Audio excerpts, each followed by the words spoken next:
आम चूंडुनि खां हिकु ॾींहुं अॻु बलोचिस्तान जे ॿिनि ज़िलनि में दहशतगर्दी जेयूआई ऐं आज़ाद उम्मीदवार जी इलेक्शन ऑफिसनि ॿाहिरां धमाकनि जे नतीजे में 28 ॼणा मारिजी विया। पश्चिम जे इलाइक़े खानूज़ई में आज़ाद उम्मीदवार असफंदियार काकड़ ऐं किला सैफुल्ला में जेयूआई उम्मीदवार मौलाना अब्दुल वासे जी चूंड ऑफिस ॿाहिरां धमाका कया विया। इलेक्शन कमीशन ॿिन्ही वाक़िअनि जो नोटिस वरितो। चइनी सूबनि जे चीफ सेक्रेटरियुनि ऐं आईजीज़ खे सिक्योरिटी सख़्त करण ऐं वोटरनि जी हिफ़ाज़त यकीनी बणाइण जी हिदायत। निगरान वज़ीर आज़म अनवारुल हक काकड़ जो चवणु आहे त अमन अमान जी सूरतहाल खे तबाह करण जी हर कोशिश खे नाकाम बणायो वेंदो। हुकूमत पुरअमन आम चूंडूं कराइण लाइ पुरज़म आहे। बलोचिस्तान हुकूमत तरफ़ां धमाकनि सबबि मार्च वेलनि खे भेटा पेश करण लाइ सूबे में 3 ॾींहं सोग जो ऐलान।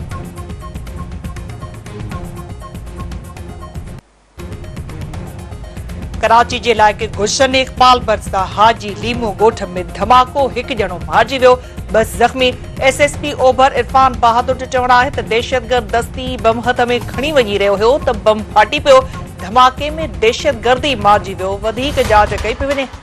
मुल्क में आम चूंडूं सुभाणे थींदियूं, तयारियूं मुकमल। सामान पोलिंग स्टेशन ते पहुचायो वियो। 12 करोड़ 85 लख खां वधीक वोटर क़ौमी ऐं चइनी सूबाई असेंबलियुनि जे 855 तकनि ते उम्मीदवारनि चूंड में हिसो वठंदा। वोटरनि लाइ असुल सुञाणप कार्ड लाज़मी करार, मुदो ख़त्म थियण। सुञाणप कार्ड ते बि वोट ॾेई सघिबो। पोलिंग ख़त्म थियण जे 1 कलाक खां पोइ चूंड नतीजा जारी करण जी इजाज़त हूंदी। भञकड़ी कंदड़नि ख़िलाफ़ कार्रवाई थींदी। चूंड नतीजनि लाइ ख़ानगी नेटवर्क इस्तेमाल कयो पियो वञे। हिन भेरे आरटीएस इस्तेमाल न थी रहियो आहे। क़ौम खे यकीन ॾियारनि था त इलेक्शन मैनेजमेंट सिस्टम हिकु स्पेशल सॉफ्टवेयर आहे। इलेक्शन मैनेजमेंट सिस्टम 859 रिटर्निंग ऑफिसरनि जी ऑफिस में ॾिनो वियो आहे। आरओ ऑफिस में 4 डेटा एंट्री ऑपरेटर, 4 लैपटॉप ऐं आईटी इक्विपमेंट ॾिना विया आहिनि। इलेक्शन कमीशन जो डीजी इंफॉर्मेशन ख़िज़र अज़ीज़।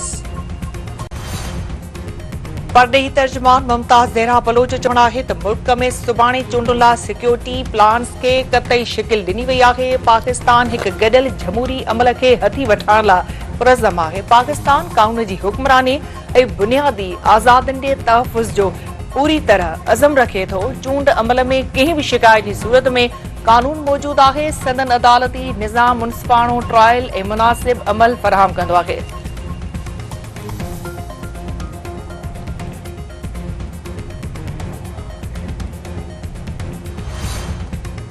बलोचिस्तान में धमाकनि खां पोइ सिंध में पुलिस खे अलर्ट जारी। आईजी सिंध रिफ़त मुख़्तार तरफ़ां कॉमर्स कॉलेज पीआईडीसी जो दौरो, चूंड सामान जी विरासत जो जाइज़ो। संदसि चवणु आहे त कोशिश आहे त सुभाणे इलेक्शन पुरअमन माहौल में थिए। नॉर्मल पोलिंग ते 5, हसास ते 6 ऐं इंतहाई हसास ते 8 पुलिस एहलकार मुक़रर हूंदा। अणवणंदड़ वाक़ियो पेश अचण ते 5 मिंटनि में पुलिस ऐं रेंजर्स पहुचंदे। इलेक्शन ॾींहुं पार्टियुनि में झेड़नि बाबति इतला आहिनि, पर पुलिस जी तयारी मुकमल आहे। सिंध जे निगरान घरू वज़ीर हारिस नवाज़ जो चवणु आहे त आम चूंडूं कराइण इलेक्शन कमीशन जी ज़िम्मेवारी आहे। खेनि इलेक्शन कमीशन खे सिक्योरिटी ॾियणी आहे, सहकार करणो आहे। सिंध में सिक्योरिटी जा इंतज़ाम मुकमल कया विया आहिनि। सूबे में बदअमनी जो को बि वाक़ियो नाहे थियो। अमन अमान जी सूरतहाल जी मॉनिटरिंग लाइ कंट्रोल रूम क़ाइमु कयो वियो आहे। कराची में कुझु ॾींहं अॻु वाक़िया थिया, उते नफ़री मुक़रर आहे।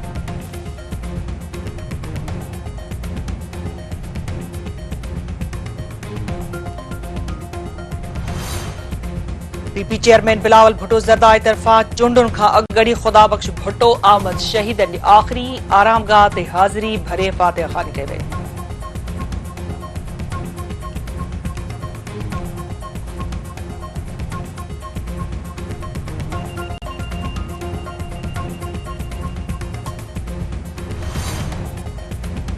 शिकारपुर जे सूबाई तक PS 7 जे पीपी उम्मीदवार इम्तियाज़ ज़मन शेख ऐं भया भाइरनि विच में इख़्तिलाफ़ ख़त्म। नए डेरे में ॿिन्ही धुरनि खे पीपी लेडीज़ विंग जी मर्कज़ी सदर फरियाल तालपुर घुराए इख़्तिलाफ़ ख़त्म कराए छॾिया। बाबुल भाई जो चवणु आहे त हुननि हमेशह तीर जी मदद कई आहे ऐं अॻिते बि कंदा रहंदा।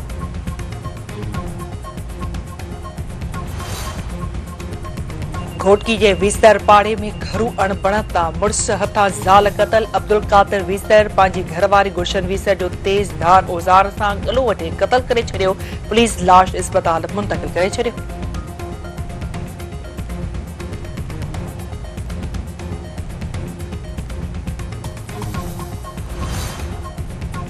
शेख भिरकियो वेझो नौजवान जो केले जे बाग मां तशद्दुद थियल लाश ॻोठ अली खान वासी अमरीशी कोहली तौर सुञाणप।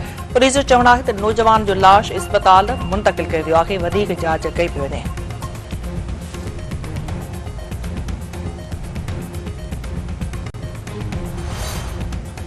बलीर जे इलाइक़े कासिम गबोल ॻोठ भरिसां गोली लॻल लाश हथ सुञाणप न थी सघी। मढ़ इस्पताल मुंतक़िल।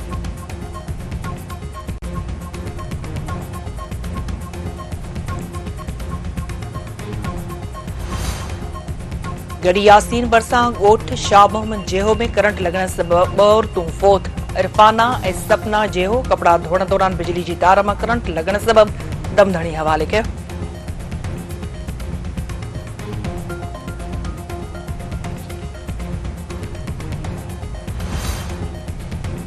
कंबर वेझो ट्रक ऐं मोटरसाइकिल में टकर, ब नौजवान फोत, ब ज़ख़्मी। हादसे बाद फोतुनि जा मड़ ऐं ज़ख़्मी लाड़काणे मुंतक़िल।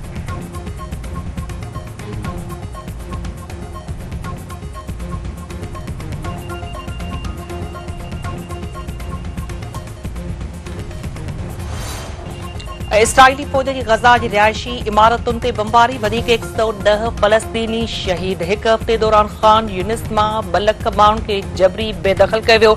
यूनिसेफ जो चवणु आहे त 13 लख फ़लस्तीनी ॿार इंतहाई ख़तरनाक हालत में ज़िंदगी गुज़ारण ते मजबूर आहिनि। सिर्फ़ 6 लख 10 हज़ार ॿार रफ़ा जे रोडनि, मैदानी इलाइक़नि में खुलियल आसमान हेठि रहण ते मजबूर आहिनि। 7 अक्टूबर खां इसराइली बमबारी शहीद फ़लस्तीनियुनि जो अंगु 67,585 ताईं पहुची वियो।